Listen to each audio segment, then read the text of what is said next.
If I'm going to do something, I've always put 100% into it, whether it be basketball, truck driving or being a bikie.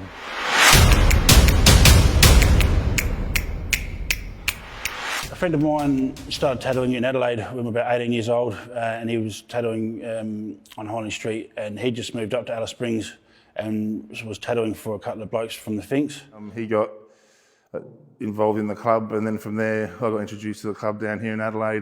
But I did hang around a club for about 6 months. Something new, something exciting.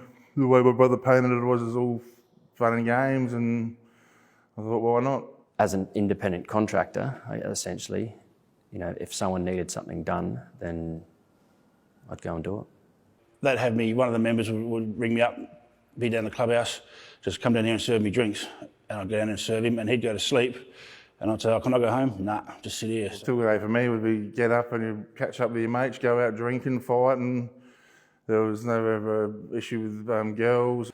It's hard for partners in the club. Most guys that join who have a partner don't have that partner by the time they get their colours. And there were times that I'd just disappear for a week or whatever and ring her up. I'm in Queensland having a party, right? And she wouldn't know where I was or whatever. But in my eyes, it's not my problem. I like the excitement of it. I like the parties. I like the doing certain things. There was a large amount of sort of power. You're partying 3-4 days a week and recovering the other 2 or 3. But it was also, in that it's a violent world. Because we were young and having a bit of fun, always going to the pub, getting in fights. There's always some idiot that wants to take on the biggest bloke in the pub. There's always some smart ass that wants to sit there and stare at blokes wearing club t-shirts and that. But we mix that with being trained to be violent in the army, being a violent person as well. Throw some ice and some alcohol in, got a nice cocktail for a violent person. Some of the bushes were quite horrific, and there were times where I thought, if I don't hear it in the morning or don't get the police knocking on the door saying that you had killed someone. Unfortunately, in that lifestyle, you're having fun is usually at the expense of someone else. We didn't see violence as a bad thing. It was part of our world. And obviously violence is a currency in the criminal world. So basically you want to do whatever you were asked to do to prove that you were worthy of being in that club.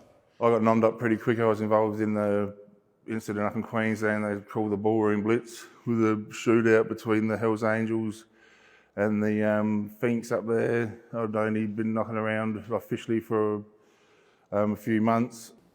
Being an infantry soldier and armed robberies, they're very closely linked. I was able to source firearms and use them in robberies. Everyone has a goal to be the most successful criminal when they're a criminal. I just wanted to be the best bikie I could, so I put my hand up for a lot of jobs. I did whatever was asked of me, basically. It would become a sort of an entrepreneurial thing where you'd link up with a different group and go and commit crime together. And I guess the nature of those criminal groups would determine your behaviour as well. A member who you were trying to prove yourself to would just say, "Come, we've got to do something now." And whatever I was doing out of loyalty and respect. You'd take them on somewhere and they'd go white with what was happening, and they didn't have a stomach for it. If you're a club member and you step out the line, you might find yourself at the end of a kicking. And I earned my colours, I suppose you could say, by working hard. Yeah. I accepted that getting hurt or even killed or prison, I looked at it as an occupational hazard, but that's it.